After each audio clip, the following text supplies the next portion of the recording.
Customer ने हमें ये डिज़ाइन भेजा था, बोला कि हमें 20 कैरेट में ये ज्वेलरी बनानी है।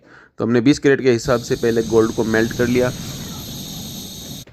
उसके बाद हमने संचे में गोल्ड को ढाल लिया। संचे में डालने के बाद हम मशीन से जितना गेज हमें तार चाहिए, जैसे कि जे होती है चौड़ाई में जिसमें नग हम लगाते हैं, वो कितना गेज चाहिए उसके हिसाब से उससे हम 4 या 5 गेज पतला तार करेंगे। तो पहले तार कर लेते हैं। ये तार हो गई जैसे मान लो 18 गेज 19 गेज, और हमें जेज चाहिए 16 गेज या 14 गेज। तो अब ये तार जैसे मान लो मैंने 19 गेज करी है, और तो 19 गेज में ये तकरीबन 17 गेज या 16 गेज की जे होगी, क्योंकि जे की मोटाई ज़्यादा, जितनी पतली करेंगे तो चौड़ाई और ज़्यादा हो जाएगी। तो हमने ये इसकी जे है वो 35 गेज या 36 गेज रखी थी टाइट। 36 गेज टाइट थी, 35 गेज लूज थी। तो हमें एक जो बीच में सेंटर नग है उसकी जे मिल गई। ये बाहर के तिलक है, और सेंटर के बाहर जो राउंड में गोल गोल नगीना है उसका अभी हम फ्रेम बनाएंगे। पहले हम बीच वाला जो ग्रीन नग है उसका फ्रेम बना लेते हैं। ये उसका फ्रेम बना लिया, कितना साइज़ रखना है उसके हिसाब से। उसके बाद इसके बाहर में जो बारीक नगीन आएंगे, वाइट गोल नगीने, उसके फ्रेम का कट कर लेते हैं।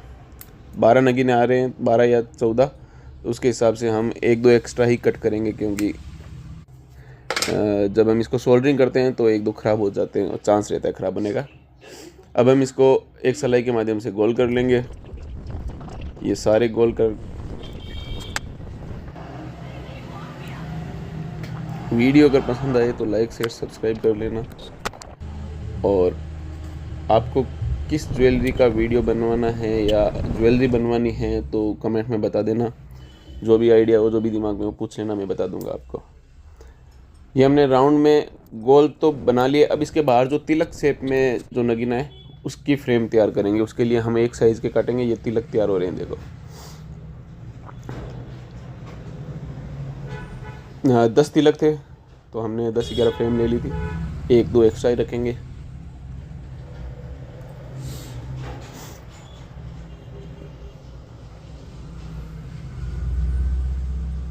ये हमारे तिलक तैयार हो चुके हैं। अब हम एक बार इसको, ये 10-11 तिलक, हम 11-10 तिलक है तो इसको हम एक बार जचा कर देख लेते हैं कि सही आ रहा है या नहीं आ रहा है।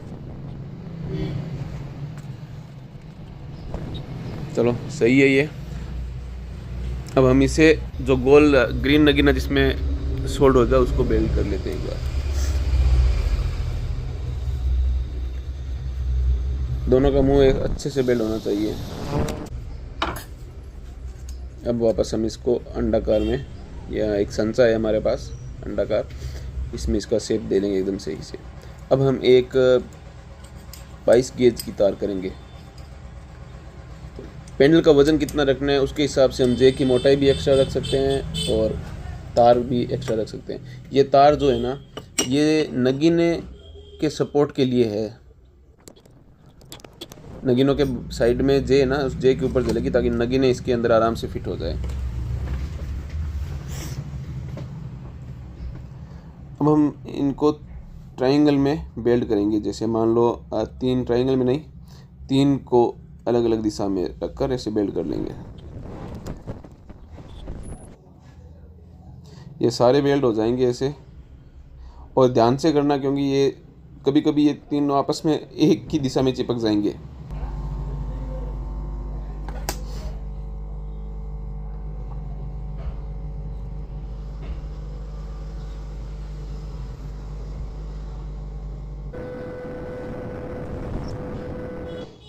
ये बेल्ट कर लिया। अब हम इसको जो ग्रीन नगीना था उसके बाहर जो बारीक नगीने थे ना, जिसका हमने सलाई में संचा बनाया था, इसके ऊपर हम इसको फिट कर लेंगे। सभी जितने इन सभी को फिट करने के बाद हम इनको बेल्ट कर लेंगे। ये तार है, एक वो नीचे पड़ गया, मुझे पे ध्यान में नहीं था, लेकिन बाद में मैंने देखा ये पीस कम कैसे आ रहे, तो मैंने देखा तो मिल गया वापस। इन सभी को अच्छे से इसके ऊपर सोल्डरिंग कर लेंगे।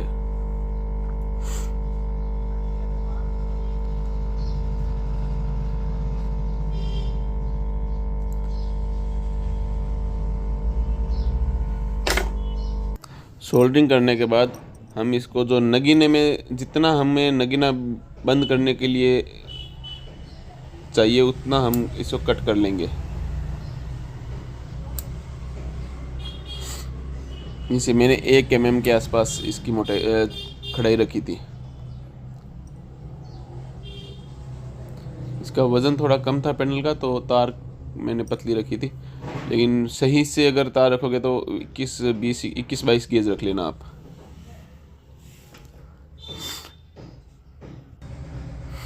अभी जो तिलक है उसके ऊपर ये सेम प्रोसेस करेंगे।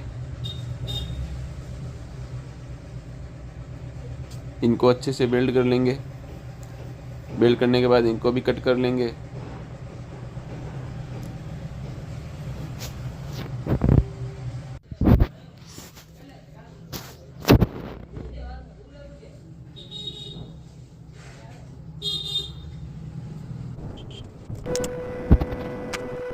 इन सभी को अच्छे से सोल्डरिंग कर लेंगे, कोई कच्चा ना रहे। अगर कच्चा रह गया तो फिर नगीना जड़ते समय ये पड़ सकता है। अभी जो सेंटर पीस था ना, इसके ऊपर हम भी वही नगीना सपोर्ट के लिए 4 खूंटे सोल्ड करेंगे। पहले मैंने 4 किया था, लेकिन बाद में मुझे रियलाइज हुआ कि ये बड़ा नगीना है तो इसके ऊपर 6 कर देते हैं, तो मैंने 6 कर दिए थे। अब हम इसको मोम के ऊपर अच्छे से जचा लेंगे। अब हम इसके बाहर जो तिलक है वो तिलक भी लगा लेंगे।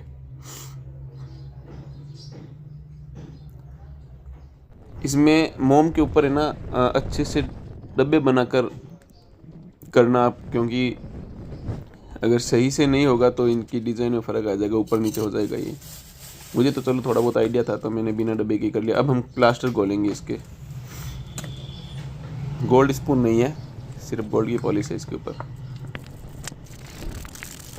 अभी प्लास्टर को इसमें डालकर अच्छे से सूखने देंगे 2-3 घंटा।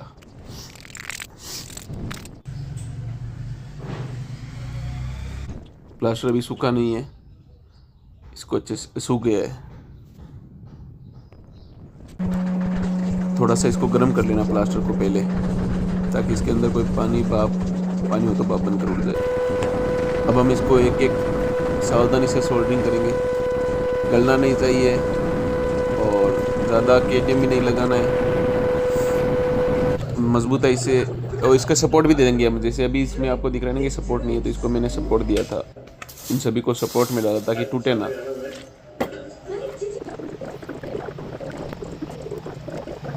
अभी फ्रेम हमारा बनकर तैयार हो चुका है। अच्छे से सफाई कर लेंगे इसकी, और थोड़ा बहुत अगर जहाँ पे ये कहीं चुभ रहा है या कोई कपड़ा हट रहा है तो उसकी सोने की घिसाई कर लेंगे। फिनिशिंग दे देंगे अच्छे से।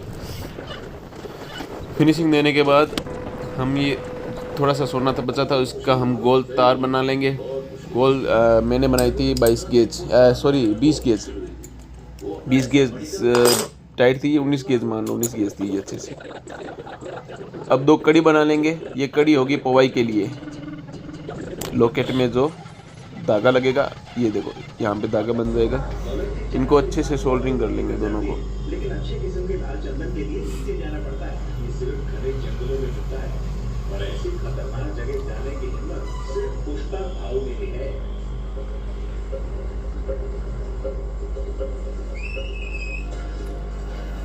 रखना ध्यान से, सीधा होना चाहिए, नाका टेढ़ा नहीं होना चाहिए, वरना बहुत गंदा लगेगा। दूसरा भी इसी तरह सोल्डरिंग कर लेंगे। ये हमारा लॉकेट बनकर तैयार हो चुका है। अब इसकी पॉलिश इसके ऊपर होगी पॉलिश, सिलाई और नग सेटिंग। उसके बाद आपको बताता हूँ वापस कंप्लीट करके। अब नगीने देख लेते हैं। नगीने सेटिंग करने के बाद ये कुछ ऐसा लुक है, देख लो। वीडियो को लाइक शेयर सब्सक्राइब ज़रूर करना।